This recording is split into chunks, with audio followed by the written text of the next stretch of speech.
Hello everyone. Welcome back. I know it's a very different setup from the previous videos. Let me know what you think. I'm gonna trial this new setup. Hopefully you all like it. I'm really enjoying it, having two bookshelves with plenty of variety of books showing up because it looks very beautiful, and we all know that bookworms and book dragons just love to showcase everything. But today we have another book review, which is Crossroads of Twilight by Robert Jordan. Before we jump into all of that, don't forget, subscribe, like the content, and let me know, would you rather be an Aes Sedai or an Ashaman? That's a good question to ask. So for the ones that don't know, Crossroads of Twilight is the 10th book of the Wheel of Time series, which is composed of 14 books plus a prequel, which is called New Spring, so 15 books altogether. And this is the 10th. We're really getting close to the end, and there's a lot of bittersweet feelings about it, especially with this book.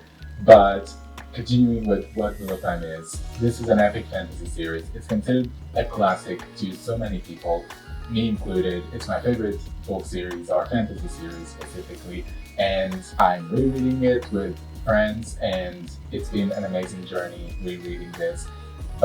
And I've been reviewing all the books so far, and if you're curious to see some of these reviews, you can check the thumbnails or the cards that are showing up, go through them, come back when you've gone through all of them, and when you've read all the books, because definitely don't check the review of the 10th book without reading the previous ones. But yeah, let's get into it. Regarding this specific book, Crossroads of Twilight, it was published in 2003 and it has gathered over 126,000 ratings, so many ratings over 21 years. The average score it has is a 3.78 out of 5. Which is not great. It does not bode well because this is the lowest score Wheel of Time had so far. Now, will my score match it? Will it not? Let's see how it goes. But of course, before we jump into actual review, let's go through the synopsis. You know the drill. I'll be reading the synopsis to you. If you don't want to listen to it, because in the end there will be spoilers about the previous 9 books, so be careful with that. That's a timestamp. Just skip to that time and you'll be able to not hear anything and get into the actual review of it. Fleeing from Abu Da with a kidnapped daughter of the Nine Moons, whom he is fated to marry, Matt Cawthon learns that he can neither keep her nor let her go, not in safety for either of them, for both the Shadow and the might of the Shangshan Empire are in deadly pursuit. Baron Negara seeks to free his wife, Fail, a captive of the Shadow, but his only hope may be an alliance with the enemy. Can he remain true to his friend Brent and to himself? For his love of Fail, Perrin is willing to sell his soul.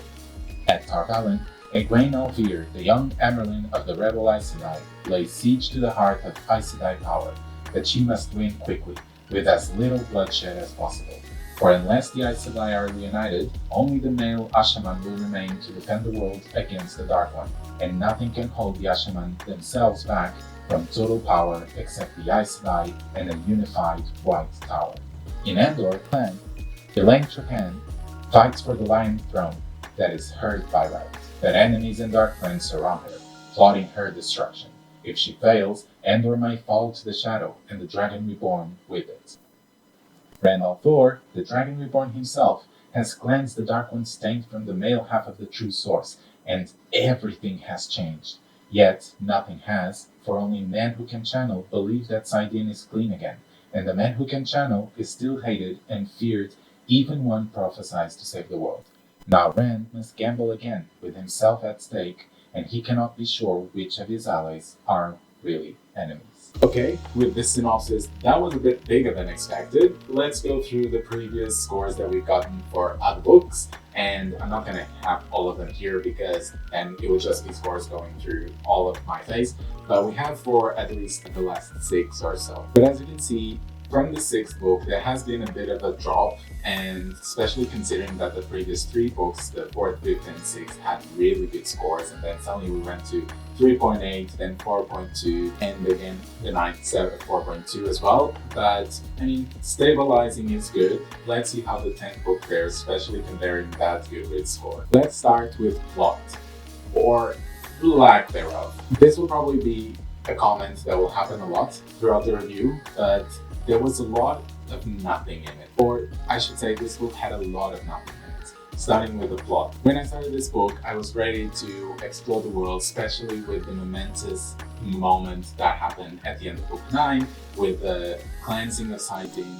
I was excited to see how this will shape the world. But what I saw was really just people talking to each other without really anything happening, even much development for the characters, so it felt quite boring. I felt that at least 50% of this book was plotless. There was really nothing happening aside from Elaine drinking goat's milk. And only more or less towards the 75% mark did this book start getting interesting. And luckily towards the end we had some POVs that bring excitement and bring some action to the book, and also gave some really good plot twists. And if it weren't for those last 25%, this category would have gone quite downhill. But because of that, I'm gonna give it a 3 out of 5. Now moving on to characters. I gotta admit, one of the good things about the Slog is because we don't see a lot of things happening in terms of plot, we spend a lot of time with the characters, we actually see a lot of character development throughout the books where the Slog happens. And I cannot deny that still has happened in this book. It's just in the characters that I don't like that much, but I can see how they have developed, especially Perrin and his struggle with Halil.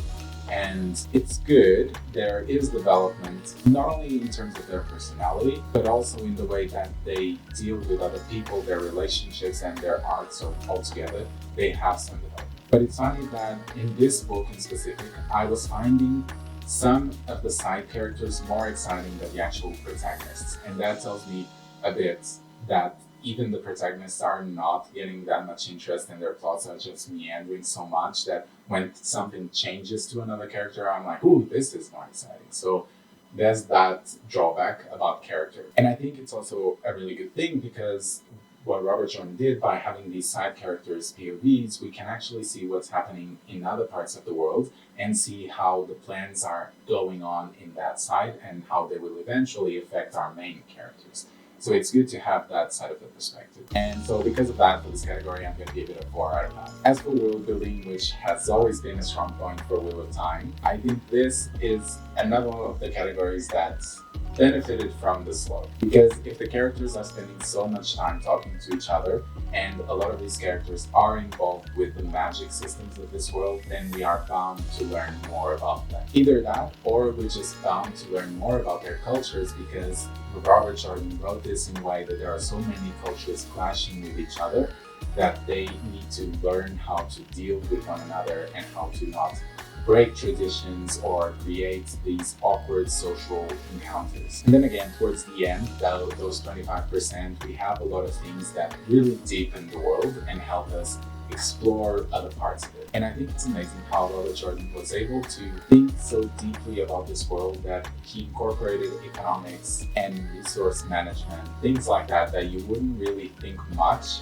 but it makes a lot of sense once it's put in there. And I know that saying it like that, it might sound a bit boring, but it wasn't. It's just a small detail, but for me, that detail shows me that Robert Jordan actually put some thought into it. So for this category, it's going to be another 4 out of 5. And now we arrive at the writing style, which I mean, the Slog. I think this book is the perfect representation of the Slog because it was just terrible regarding pacing. Like I said before, for 50% of the book, nothing really happened aside from Elaine hating drinking goat's milk. And luckily there was some redemption in those last 25% of the book when we returned to POVs that have more action, more interest, more intrigue, more mystery. But aside from that, the writing style has remained the same. It's still descriptive, it's fun and funny to read at times, unless of course you don't like the way Robert Jordan portrays men and women and their dualities. But that's a completely different discussion. If I were to take into account just the first 50% of this book, I would say that this category would probably have been a 2, if not a 1. Now, I think 1 would be too harsh. A 2, it would be a 2. But taking into account that last portion, it really elevated it quite a bit. I mean, not that much. It was able to salvage it a bit, so I'm gonna give it a 3 out of 5 instead of a 2. And our last category is enjoyment. I'm gonna repeat myself a bit. Did I enjoy this book in the first 50%? No, there was not much happening. I was finding it very boring. And right from the prologue, I was very interested at the start because it's like, oh my god, we're starting a new book, what's gonna happen? I know what's gonna happen, but I don't remember all the details, so I'm like, ooh, let's see what plots will be in this book. And the more I read, the more bored I became, and I was like, okay, we're gonna have to read this fast so that we don't lose the momentum and we just push through the slog so we get to the good books. And then eventually, again, past the 50%, it started picking up and my interest started getting high again. And once we were reaching the last chapters, then it was like cliffhangers after cliffhangers, and it was just really exciting, and it was the perfect thing to make me want to read the next book, which I'm currently reading. But yeah, that's another thing. Hopefully I'll finish it soon. But what matters here is that because of the disparity between the first half and the second half, my enjoyment, I'm going to have to give it a 3 out of 5 as well. And so we're going to reach the end of this review. Just as a refresher, for the categories we have 3 for plot, 4 for character, 4 for world building, then 3 for writing style, and 3 for enjoyment, which gives us a final score of 3.4 out of 5.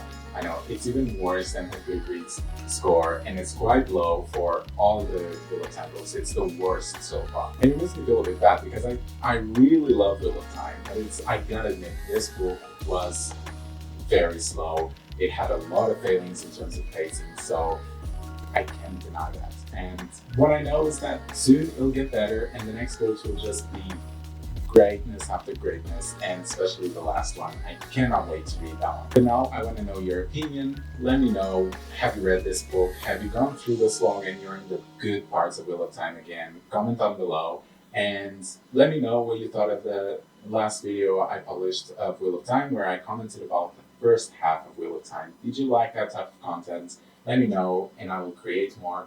Hopefully when I finish the second half, then I can create a whole Wheel of Time video. But yeah, let me know. And if you're new, subscribe, like the content, and I'll be seeing you on Thursdays and Sundays, okay? See you soon.